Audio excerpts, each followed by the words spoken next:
Hi, good afternoon. The lunch was not good. Good afternoon. Thank you. Also, incidentally, today happens to be the World Innovation Day, so happy Innovation Day. What a day to have the ET session. So I don't know if you guys planned it that way, but yeah. Like our MC mentioned, post-lunch session is the graveyard shift. We call it in the presentation world as the presenter's deathbed. And my marketing team decided to put an 80-slide presentation of the 18 products that we have. So how many of you all are excited to go through this? I don't think so, right? Neither am I. So what I will not be doing, although I'm a sales head, is not boring you with the products and solutions that we have. But what I will be doing is probably talk to you about certain statistics, some disruptions that we've seen lately, and how the world has really become uneasy. How many of you agree that the world that we are living in is uneasy now? Okay, yeah, that's exactly what we are also saying, that the world now has really become uneasy. And probably it started off 3 years ago, pandemic, right? I'm not going to talk about what happened in pandemic, how we reacted. We're all sick and tired of hearing about that, right? But what it did in a positive way is it gave birth to a lot of innovation. Innovation in crisis management, right? I mean, we had to go overnight remote. And how many of us were prepared for it, right? Industries which were heavily dependent on being right there to serve the customers, like the BFSI. I'm an ex-banker. I started my career with Citibank. I was there for almost 10 years, and then I shifted my industry and moved to IT. So being there at the moment was very, very important, right? But what did pandemic do to us? It gave rise to remote banking, remote working, right? Remote banking was already there. I started my career in '98, and the first task that was given to me was to sell Suvidha accounts. I don't know how many of you all remember Suvidha accounts. So the basis of Suvidha accounts was branchless banking. Way back in '98, I'm talking about. You can imagine the agony that I went through selling those, right? So nevertheless, coming back today, remote is no more an alien terminology to any of us, right? Because all of us went 100% remote during the pandemic. How many of you all agree that we're all back to office 100% now? Okay, very few show of hands, right? How many of you probably have a hybrid work culture? Most of you, right? So that's really the way forward. It's not going away any soon. Hybrid work is going to stay here. And another interesting fact by Gartner was that if we don't offer remote working culture or remote work flexibility to the employees, 8 out of 10 people are not going to accept our offers. Because we have tasted flexibility and we want it now, right? That's the way forward anyways. So the dependency on how work has to be, work has to get done in this remote or hybrid working world is a big, big challenge, right? Something that we are getting through, but our dependency on IT systems are becoming heavier day by day, right? But it was just not the pandemic. If you just see the slide, after pandemic came climate crisis, and then we still have the geopolitical turmoil, hoping that the Russia-Ukraine war ends very soon. And then we had the Great Resignation. Do we have a lot of people from IT here, if I can have a show of hands? Yeah, you would resonate with the Great Resignation, right? Because I think people in the IT world saw that. And especially in the service desk teams, or even in the customer support teams, your call center teams, you would have seen that resignations really, really went up, right? And retention fell down to almost 50%, if I'm not exaggerating, that is. So that still continues to be the case. And then global inflation, of course, and then return to work. During pandemic, we all struggled to work from home, and now we're all struggling to pull people back from office, right? My own example, we had almost 8 floors, in Bangalore. That's where our head office is, and then now we are just down to 2 floors. And we're still struggling people to, come back to office all 5 days. That's a distant dream. That's never going to happen. Maybe 3 days, maybe 2 days, right? In one of the surveys that we did, specifically in India, the survey results came out that the most preferred number of days to work is about 3 days in the office, 2 days at home on an average. And then finally, I didn't want my marketing team to put recession here because that's such a negative term. I would say the economic headwinds is almost there, right? It's there, not there. What do you guys think? Not there? That's a good way to look at it, but reality is it is somewhat there. And we did a survey, with a partnership with Frost & Sullivan, and this is what the survey results came out, specifically with respect to the economic uncertainties. 91, and this is, I'm only putting up the statistics related to the India survey that we did. 91% of the business lead, and this was administered on business leaders across the verticals. Likelihood of recession in the next 6 months, okay, hold on. But 97%, I'm sure you won't be able to read it, so let me read that out for you. 95% of the leaders agree on preparing for recession is key. And this percentage was almost 3 times higher than the business leaders from the US and EMEA. The next one, 94% took actions to recession-proof already. Right? How many of you all have heard of hiring freeze? Yeah? Right? If somebody quits, no backfill. Those are some of the measures for recession-proof, right? In the tech industry, people are looking at consolidations. We spoke about super apps. The thing is not to have too many apps in the business world. And then finally, the point that I really love is the optimism that the Indian leaders show, which is 97% of them are confident of weathering this financial storm. Okay, that's it. That's the only thing I'm going to talk about economic uncertainty. Quickly moving on. This was another interesting data that I wanted to share.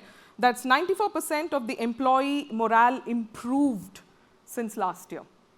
We administered this towards the end of December, so I'm sure they were comparing 2021. So obviously the employee morale is up. Employee morale up, good news for us, because happy employees always give happy customers. It's never the other way around. And then finally, another important statistic is 98%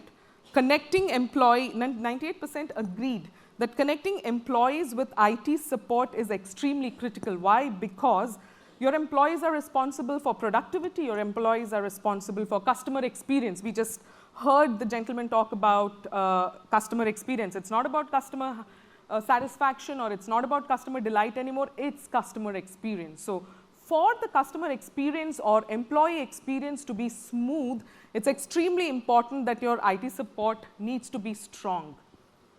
Right? I just have 7 minutes, so I'm just going to go quick. The most important thing that came out of any kind of a issue or any kind of situations like COVID, etc., is that the most important thing was staying connected was essential, right? Staying connected, the customers staying connected with the employees staying connected with the employees. That was extremely critical, but the dependency of or on IT systems is huge, because we all agreed that we are going to be in the hybrid working space, correct? Which means for us to do any kind of a job, the importance of your IT function to function smoothly and seamlessly is extremely important, which is what is causing this. IT workload is increasing and becoming more and more complex. The same survey results showed that almost 76% in the survey attendants agreed that the IT workload had increased. And the 43% say that supporting remote employees are becoming more and more difficult because of the hybrid world, right? These are some of the changing work scenarios. I'll probably bring your attention to the 82%, right? Almost 82% of the IT leaders agreed that it was difficult to support remote workers. And then I'll bring your attention, since we're all sitting in between people from the finance world, to the graph there, right? What it shows is in the US, and this is completely from the US data, that not providing the right technology to your employees almost costed $2,500 cost per employee. Right? In India, we didn't do we don't have the data, but this is the data from US. So that's the impact, that's the impact if your IT systems, your IT tools, your IT support engineers, your IT support software is not working. But, like I said, hybrid work culture is going nowhere. It has a very positive effect on the employees. The productivity has gone up almost by 78%. The company culture has gone positive for almost 77% compared to your pre-pandemic area. That's the comparison here. So the thing is that all the business leaders, the non-IT leaders have recognized that IT teams need more investment, right? So where is this investment going? I'll just skip this and go. Most of the investments in IT today are happening towards skills and softwares. That's really the focus of investment. If I have to say, I know HP is here, but hardware over software. That's the trend now, right? A lot of people in the IT here would agree that with me. Some of the other areas where the top 4 investments, where the IT investments that are happening, first and foremost is the IT team training, right? Because our IT teams are more equipped to do support to your desktops and laptops, not handheld devices like mobile phone and iPads, etc. They're not, right? And hence and also cybersecurity. There is a huge skill gap, huge employee gap, huge manpower gap in the cybersecurity area, right? So skilling your skilling your IT team towards these skill sets are important. And then finally, providing tools to improve the performance of the IT team, software upgrades, and then finally new software. Like I said, software over hardware. This is coming up as a major trend, right? Consolidation. It's said that 2023 is the year of consolidation. So when you're buying your IT tools, your IT softwares, etc., what we need to look at is not an app, not a tool-based approach, but a platform-based approach. That's the new trend that's emerging, right? So what we really need to do is your service provider adding value to your IT tech stack? That's where, so probably I'll just give you a quick overview of how we can add value to your IT tech stack. We are GoTo. I don't know how many of you all have heard. I know we have a lot of customers who are sitting there in the audience who've used our tools. We were called LogMeIn earlier. We are not pandemic babies. We've been in this, I would like to call ourselves as the OGs of the remote support world. We've been in this industry for almost 20 years when the word remote was totally alien also. So we've been empowering that remote work culture, hybrid work culture since 20 years. And just last February, we rebranded ourselves to GoTo from LogMeIn. And just to give you an overview, these are our 4 pillars. The first and foremost is anything that we do is associated with business communication and IT support. Like I said, 20 years of trust, and we put a lot of emphasis on security. We're very proud to say that most of our all of our products are extremely secured. We use end-to-end encryption. And in fact, something that I say in my sales pitches, ours is banking-grade security, right? My salespeople would agree to that. And we were one of the first few service providers to get in the zero trust security architecture.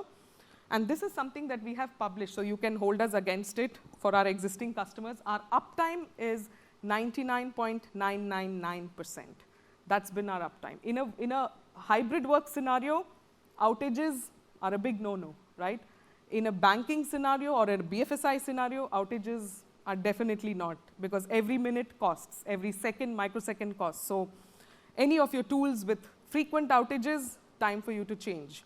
And then finally, we have a huge global partner ecosystem and integration. We integrate with most of the industry-leading apps, like it could be your ITSM tools, it could be your CRMs, it could be your ERPs, etc. We have huge out-of-the-box integration ecosystem.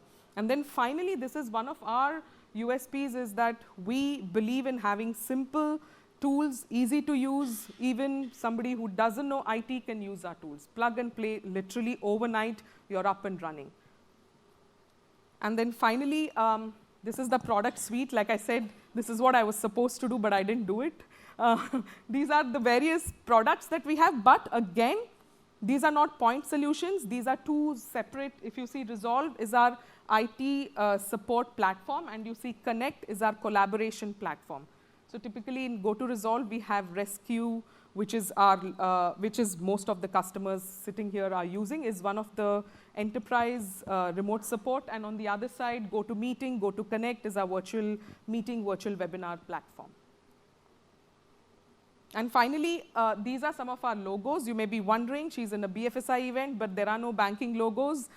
We can put a whole lot of logos, but we don't do it without the consensus of our clients. Hence, we just have 3 logos, not from India: Morgan Stanley, Nationwide Insurance, and Ensley from UK. And I think I'm right on time. Thank you so much. Visitors at the booth. Just one small announcement. We also are running a lucky draw contest. So please drop in your visiting cards. At 5 p.m. we'll announce the winners. And hopefully the winners are around this time. Thank you.